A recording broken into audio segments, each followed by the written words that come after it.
Muitas correntes cristãs possuem dificuldade para conhecer as três fontes da fé. Muitos apenas colocam a Bíblia como fonte de fé. Só que a Bíblia cristã, como conhecemos hoje, ela foi criada depois da igreja.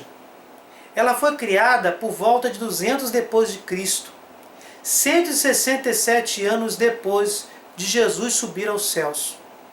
Como pode a Bíblia ser a fonte da fé? Somente a Bíblia.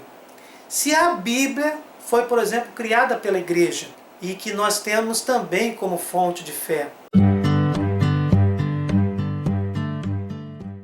Rapidamente no vídeo de hoje, entender que nós não devemos somente ter a Bíblia como fonte de fé, porque isso ela reduz o campo de visão do cristão. A visão que devemos ter, ela fica completamente reduzida quando só valorizamos as Sagradas Escrituras como fonte de fé. Para o católico e também para outras denominações cristãs, como por exemplo os ortodoxos, nós temos três fontes de fé: tradição oral, a Bíblia e o magistério da igreja. A tradição oral e o magistério da igreja, por exemplo, foram fontes de fé antes mesmo da Bíblia ter sido criada. Essas fontes são mais antigas que a própria Sagrada Escritura, que é também uma das três fontes de fé, mas que em muitas denominações cristãs é a única fonte de fé.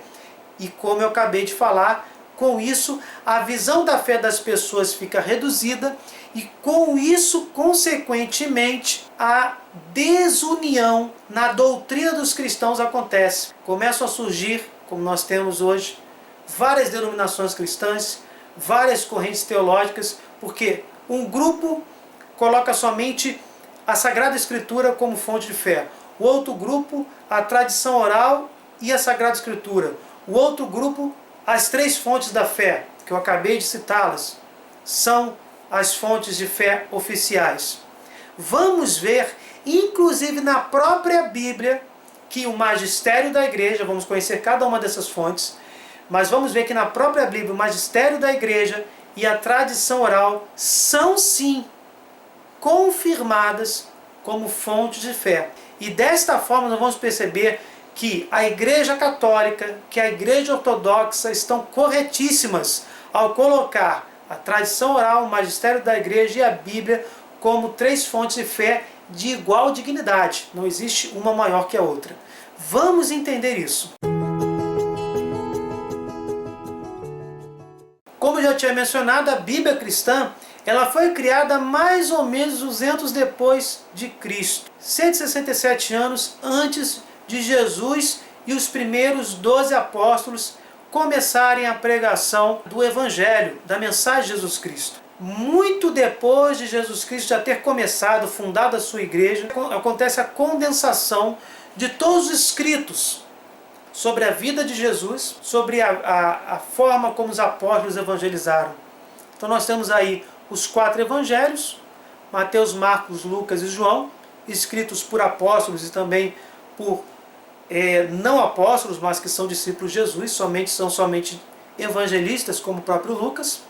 E depois nós temos aí as cartas de Paulo, que são cartas que demonstram a evangelização de Paulo.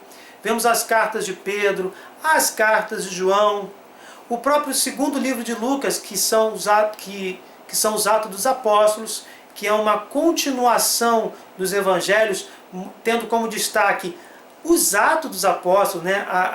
As ações que os apóstolos tiveram depois que Jesus subiu aos céus.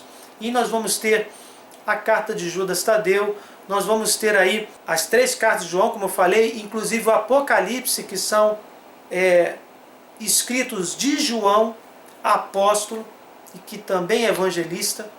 Então a condensação desses 27 livros, que totalizam 27 livros do Novo Testamento, eles se juntam ao Antigo Testamento, que é a Bíblia dos judeus, e formam, por volta de 200 depois de Cristo, a Bíblia Sagrada, a Bíblia cristã. Sendo que o magistério da igreja e a tradição oral já existiam há muito tempo. A Bíblia foi criada pelo magistério da igreja. Vamos conhecer então essas outras duas fontes. A tradição oral são os ensinamentos e a própria história da igreja que não foram registrados nas Sagradas Escrituras. Por isso, tradição oral. No entanto, apesar de serem ensinamentos da igreja e também alguns acontecimentos históricos da própria igreja que não estão na Bíblia, eles são confirmados com força divina. A tradição oral ela não é desmerecida na própria Sagrada Escritura. Porque se a Sagrada Escritura coloca em uma de suas linhas que somente a Bíblia deve ser a fonte da fé, aí nós deveríamos realmente não confiar no Espírito Santo para preservar essa tradição oral. O Espírito Santo foi enviado por Jesus. Jesus nos diz que vai enviar o Paráclito para confirmar a igreja, para fortalecer a igreja, para conduzir a igreja. Por quê? Porque não ficaria somente a Bíblia como fonte de fé, mas a tradição oral e o magistério da igreja, que são confirmados, possuem a autenticação do Espírito Santo, que é a alma da igreja. Vamos ver na própria Bíblia que a Bíblia confirma a tradição oral, que são esses ensinamentos, e a história da igreja que não estão na Bíblia como fonte de fé. Está lá em Mateus 28, 18 ao 20. E aproximando-se Jesus falou-lhes, dizendo: foi-me dada toda a autoridade no céu e na terra. Portanto, ide, fazei discípulos de todas as nações, batizando-os em nome do Pai, do Filho e do Espírito Santo, e ensinando-os a observar todas as coisas que eu vos tenho mandado. E essa passagem é muito importante, que eu vos tenho mandado. Não são somente especificamente ordens escritas, mas ordens orais. E aí continua: e eis que estou convosco todos os dias até a consumação dos séculos. Por esta causa te deixei em Creta, para que pusesses em boa ordem o que ainda não está, e que em cada cidade estabelecesses anciãos como já te mandei. Novamente se trata de tradição oral. Em 1 Tessalonicenses 2, versículo 13, por isso nós também, sem cessar, damos graças a Deus, porquanto vós, havendo recebido a palavra de Deus que de nós ouvistes, não é de que de nós lestes, mas é de que nós ouvistes, estamos falando de tradição oral, a recebestes não como palavra de homens, mas segundo ela é na verdade como palavra de Deus, a qual também opera em vós que credes. Essas três passagens bíblicas já seriam suficientes para mostrar que a tradição oral, autenticada pelo Espírito Santo, quando eu falo autenticada pelo Espírito Santo, é porque se Deus é coerente e se é o Espírito de Deus que está autenticando a tradição oral, como autentica a própria Bíblia, a tradição oral não pode entrar em conflito com a Sagrada Escritura. E a tradição oral também não pode entrar em conflito com o magistério da igreja, e nem o magistério da igreja pode entrar em conflito com a Sagrada Escritura. Todas essas fontes de fé são autenticadas pelo Espírito Santo, que tudo conduz e que permanece com todas essas fontes em plena harmonia. Mas eu ainda tenho mais uma passagem da Bíblia que autentica de uma forma mais clara, se essas passagens não foram completamente claras, que a tradição oral é sim fonte de fé. Assim, pois, irmãos, estáis firmes e conservai as tradições que vos foram ensinadas, seja por palavra, e aí nós temos a tradição oral confirmada, seja por epístola nossa. Aí nós temos a própria Sagrada Escritura, que também é formada por epístolas, por cartas dos apóstolos, e nesse caso aí, o apóstolo Paulo. Percebemos aqui o que? A confirmação que a própria Bíblia nos dá de que as tradições transmitidas por palavra, desde que estejam em consonância com o Espírito Santo, são sim fonte de fé. A própria Bíblia, que é uma fonte de fé, confirmando a tradição oral, outra fonte de fé. Agora vamos ao magistério da igreja. O magistério da igreja é a autoridade dada por Jesus aos apóstolos e aos seus sucessores de ensinar aquilo que Jesus transmitiu. É, como se fala, magistério. Está vinculado ao exercício de professor, de ensinar, mas aqui é o magistério da igreja. Quando a igreja está ensinando, ela também é uma fonte de fé. Ela não está vinculada subordinada, melhor dizendo, à Bíblia. Ela tem que estar em harmonia com a Bíblia e com a tradição oral. Ela tem que estar autenticada pelo Espírito Santo. Mas o magistério da igreja não está subordinado à Bíblia, até porque a Bíblia foi formulada, os seus livros foram condensados pelo magistério da igreja, que foi logicamente iluminado pelo Espírito Santo. Quando a segunda carta de Pedro, capítulo 1, do 20 ao 21, nós vemos o quê? Que na interpretação da Bíblia nós precisamos escutar os apóstolos, pois eles fazem parte, esse ensinamento, essa interpretação faz parte do magistério da igreja.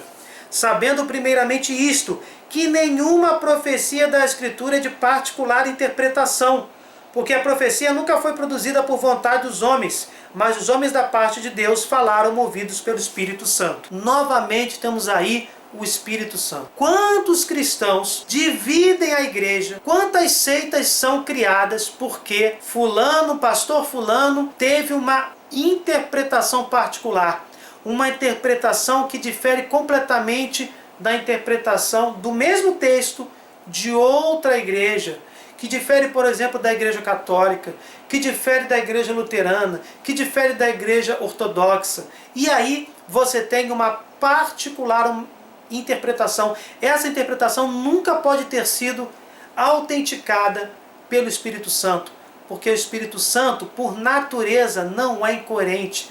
Deus não é incoerente. Deus não vai autenticar interpretações da mesma passagem bíblica que são antagônicas, que são inimigas entre si, que se opõem. Então, infelizmente, por causa da interpretação produzida pelos homens, existe a divisão da igreja em várias seitas.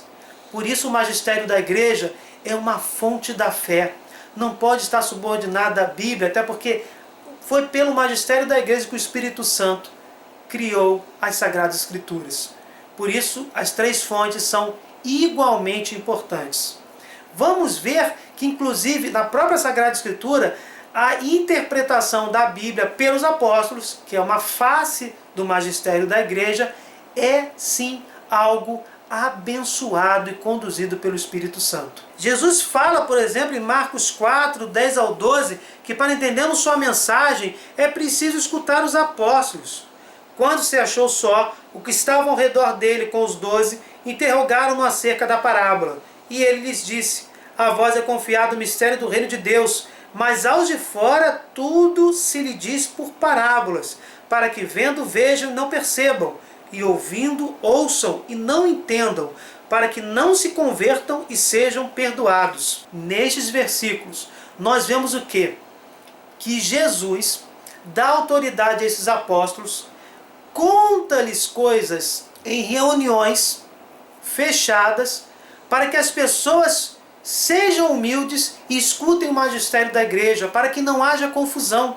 Pois se cada um fizer uma interpretação particular sobre os ensinamentos de Cristo, haverá uma grande confusão, como infelizmente nós temos nessa multiplicidade de seitas protestantes. Percebam o perigo de não escutar o magistério da igreja. As pessoas podem não ouvir a verdade, podem não ter a oportunidade de se converterem e serem perdoadas. Não é o Marcos que está dizendo isso, não é a Igreja Católica que está dizendo isso, mas a própria Bíblia em Marcos 4. Quem vos ouve, a mim me ouve. Quem vos rejeita, a mim me rejeita. E quem a mim me rejeita, rejeita aquele que me enviou. Jesus diz em Lucas 10,16 que quem rejeita aquilo que os apóstolos ensinam está indiretamente rejeitando o próprio Jesus, rejeitando a ele mesmo. Em Atos 8, 23 e 35, eu peço que vocês deem uma olhada e vejam o apóstolo Filipe interpretando a Escritura para o fiel. Como são muitos versículos, o vídeo ficará muito longo, mas dá uma olhadinha lá. Em Atos 2, a partir do versículo 1, nós também vemos apóstolos recebendo o Espírito Santo como Jesus prometera E João 14, a partir do versículo 15. Se me amardes, guardareis os meus mandamentos, e eu rogarei ao Pai, e ele vos dará outro ajudador, o Paráclito, para que fique convosco para sempre. A saber, é o Espírito da verdade, o qual o mundo não pode receber, porque não o vê nem o conhece. Mas vós o conheceis, porque ele habita convosco e estará em vós. O Espírito Santo é enviado por Jesus, por Deus, para autenticar o magistério da igreja, que vai produzir, a Bíblia, que acaba se tornando também uma fonte de fé, e também para autenticar a tradição oral.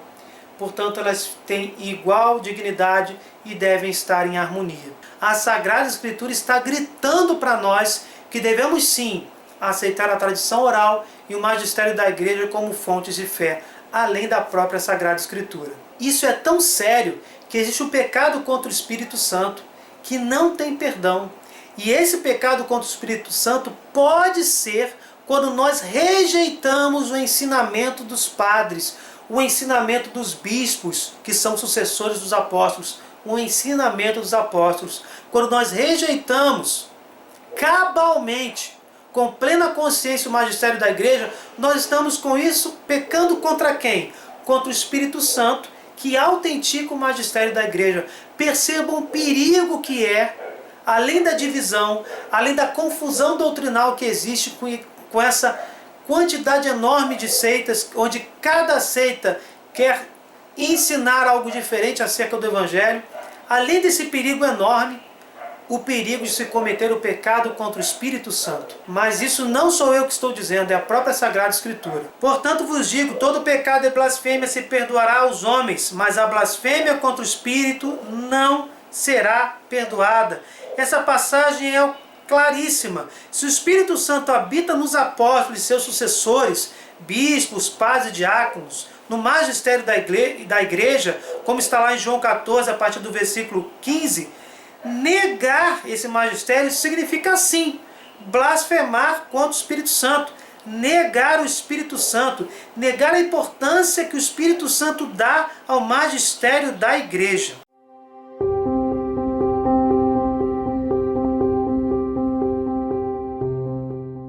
Por que Jesus falou parábolas? Porque ele queria trazer sim uma igreja que pudesse, ao longo da história, preservar o Evangelho. E com esses apóstolos, iluminados pelo Espírito Santo e seus sucessores, transmitir a verdade que está escondida nas parábolas. E chegando-se a ele os discípulos, perguntaram-lhe: por que lhes falas por parábolas? Respondeu-lhe Jesus: porque a vós é dado conhecer os mistérios do reino dos céus, mas a eles não lhes é dado.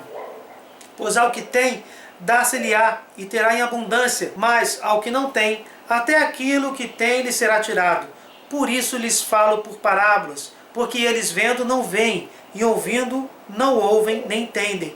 E neles se cumpre a profecia de Isaías que diz: ouvindo ouvires, e de maneira alguma entendereis, e vendo vereis, e de maneira alguma percebereis. Porque o coração deste povo se endureceu, e com os ouvidos ouviram tardamente, e fecharam os olhos, para que não vejam com os olhos, nem ouçam com os ouvidos, nem entendam com o coração, nem se convertam, e eu os cure. Mas bem-aventurados os vossos olhos, porque veem, e os vossos ouvidos, porque ouvem. Pois em verdade vos digo, que muitos profetas justos desejaram ver o que vedes, e não o viram, e ouvir o que ouvis, e não o ouviram.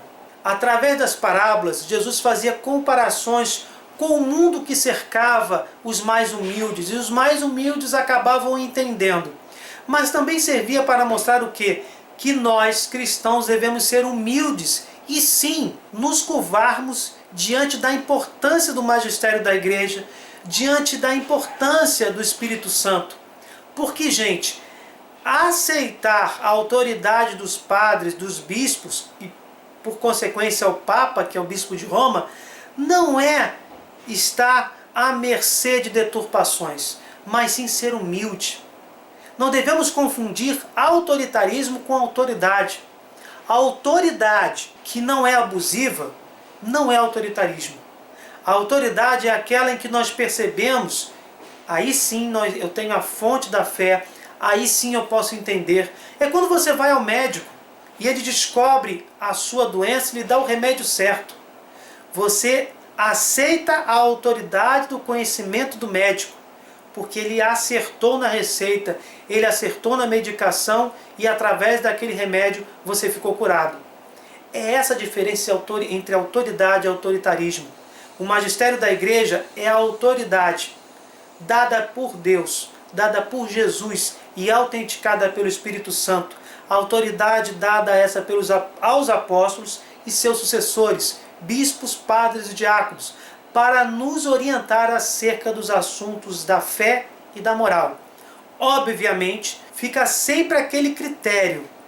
O ensinamento de um padre não pode colidir com a tradição oral, não pode colidir com o ensinamento de outro padre, principalmente com o ensinamento oficial da igreja. Não pode haver confusão, porque o Espírito Santo não é coerente. Se houver confusão, é porque aquele padre não está falando em nome do Espírito Santo, mas, como está lá na carta de Pedro, se não me engano, segunda carta de Pedro, fazendo uma interpretação particular. Bem, gente, espero que vocês tenham gostado, espero que vocês tenham compreendido a importância das três fontes de fé, igualmente importantes e que devem viver em harmonia, porque todas as três fontes, tradição oral, magistério da igreja e a própria Bíblia, são autenticadas pelo Espírito Santo. Espero que vocês compreendam isso, revisitem essas passagens para entender melhor as fontes da fé. Desculpe qualquer coisa. Se vocês gostaram, deixem o seu like, compartilhem, se inscrevam no canal. Muito obrigado e até o próximo vídeo.